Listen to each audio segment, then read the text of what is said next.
Flower seeds, flakes, watermelon seeds, బాదం, కాజు, chia seeds.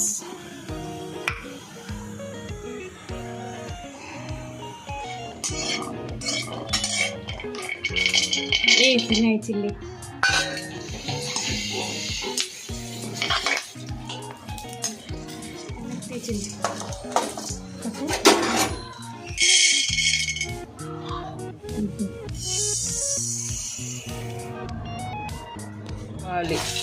Fry చేశాక.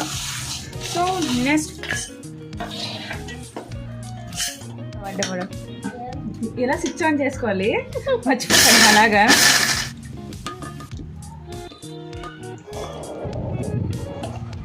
Powder is ready.